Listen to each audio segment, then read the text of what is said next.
Suite au départ tragique de Jean Papin, passionné de belles voitures, organisateur du Valette Motor Show notamment, ses amis ont décidé de créer un rallye auto en son honneur. Alors le rallye Jean Papin, ça va être le rallye du cœur. Voilà, c'est un rallye que nous avons un petit peu improvisé avec l'ancienne équipe du Valette Motor Show, de façon à penser à Jean, tel que nous avons fait le Valette Motor Show pendant une quinzaine d'années, c'est-à-dire sur le partage, sur la joie et sur l'humour qu'avait Jean, et comme tout le monde et tous les gens qui l'appréciaient, et sur la générosité. Alors ce rallye, en quoi ça va consister exactement?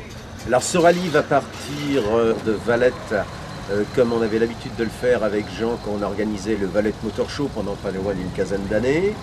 Ensuite ce rallye va aller se promener du côté de la Chapelle-Basse-Mer, faire la Divate et tout ça. Puis le midi, faire étape ici au château de la Bidière où nous allons partager un repas j'espérant, en rigolant et en ayant l'humour qu'avait Jean. On peut résumer Jean Papin en quelques mots. Oh, si on peut résumer Jean Papin en quelques mots, c'est beaucoup d'humour, tout le monde le savait. Ceux qui le connaissaient plus savaient que c'était le partage, la générosité et que c'était le don de soi-même en permanence pour faire le bonheur des autres.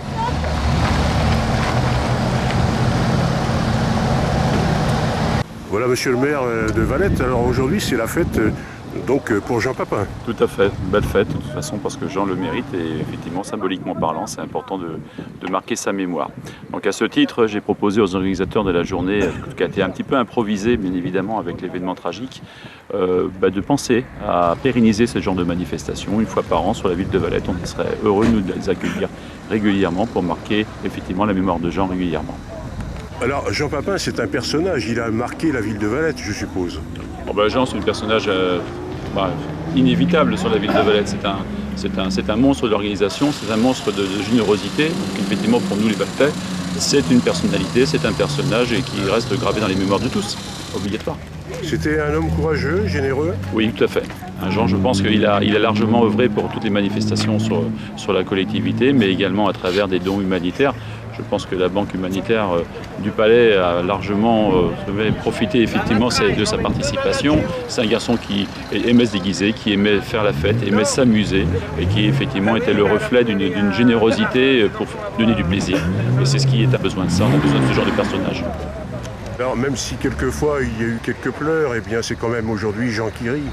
Complètement, c'est Jean qui rit, mais Jean c'était ça. Jean c'était à la fois un garçon plein de sensibilité, plein d'amusement, mais qui au fond de lui-même avait probablement un peu de tristesse, mais ne le montrait jamais. C'est un garçon qui était dans la générosité, qui organisait, qui était dans le bénévolat à part entière, et ça fait plaisir d'avoir des gens comme ça. On a besoin de ce genre de personnages sur une collectivité. Et lorsque l'un part, c'est toute la collectivité qui pleure. Voilà donc le représentant de l'Amicale des Vieilles Passoires. L'Amicale des Vieilles Passoires, l'AVP, conçue par Jean, toute l'équipe de bras cassés qu'on était, on s'en est la gueule, donc on était toute une équipe, tout le monde était président. Et on était président pendant 3 mois. Pendant ces 3 mois, le président, fallait qu'il fasse une petite balade de sortie de moto ancienne. Donc on faisait une sortie de moto ancienne.